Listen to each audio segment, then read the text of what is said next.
তোমরা পালাচ্ছ কেন বাবারা? এটা না তোমাদের মার দেশ না বাবার দেশ? বাবাজি এখন তুমি কোথায়? জঙ্গলে লুকিয়ে আছো। কোন করতে তোমার অবস্থান জাতি এখন জানতে চায়।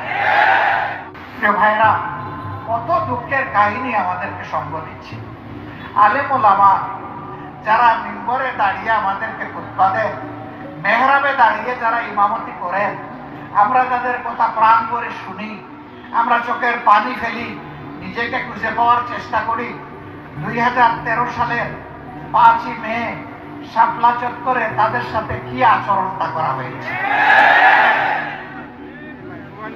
এই আলিম উলামাকে রাতের অন্ধকারে চতুর্দিকে আলো নিভিয়ে তারা ব্রাশ ফায়ার করে কতজনকে যে হত্যা করেছে আল্লাহ ভালো জানে।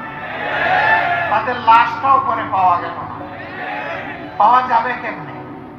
দুষ্ট সরকারের ভ্রষ্ট এক মন্ত্রী, সে এই 24-এর পতনের মাত্র 4 দিন আগে বলল, বাড়াবাড়ি করবেন না, 13 সালের 5 মে শাপলা চত্বর ভুলে যাবেন না। রাত্রে 12টার পরে আমরা সবগুলাকে সাফ করে দিয়েছিলাম।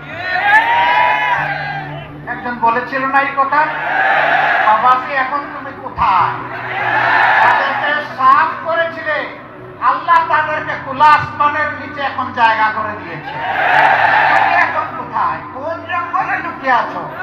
কোন করতে তোমার অবস্থান জাতি এখন জানতে চায়। আল্লাহ এই জমিন থেকে তোমাদের সমস্ত ইজ্জত সাফ করে এখন বিভিন্ন জায়গায় তোমরা পালাচ্ছ কেন বাবারা? এটা না তোমাদের মার দেশ না বাবার দেশ? আমরা না তোমাদের দাস এবং প্রজা? তোমরা না দেশের মালিক ছিলা? তো মালিকগুলা কোথায় গেলা? আসো সাহস করে।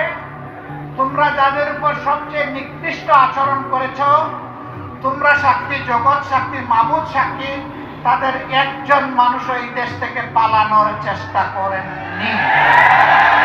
ফাঁসি মুখে ফাঁসি বরণ করেছেন, কিন্তু অন্যায়ের কাছে আল্লাহ তাদের মাথা সমুন্নত রেখেছিলেন, তারা মাথা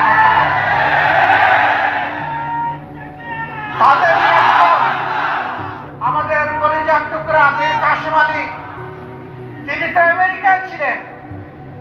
তার আপনজনরা তাকে অ্যাডভাইস করেছে not to come back in Bangladesh.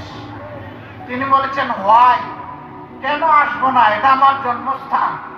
বলে যে জামাতের নেতৃবৃন্দের সাথে যা করা হয়েছে আপনি আসলে তাই করুন। তিনি বললেন আমি দুটি কারণে আসবো। একটি হলো আমার বিরুদ্ধে অভিযোগ মিথ্যা চিৎকার দিয়ে আল্লাহকে জানানোর জন্য আসবো। আরেকটি কারণে আমি আসবো, এটা যদি শাহাদতের পথ হয়, আল্লাহ যেন আমার নেতৃবৃন্দের সাথে আমারও শাহাদতটা কবুল করেন, এই জন্য আমি। এটা মুমিনের বুক, এটাই মুমিনের ঠোঁট, এটাই মুমিনের কলিজা।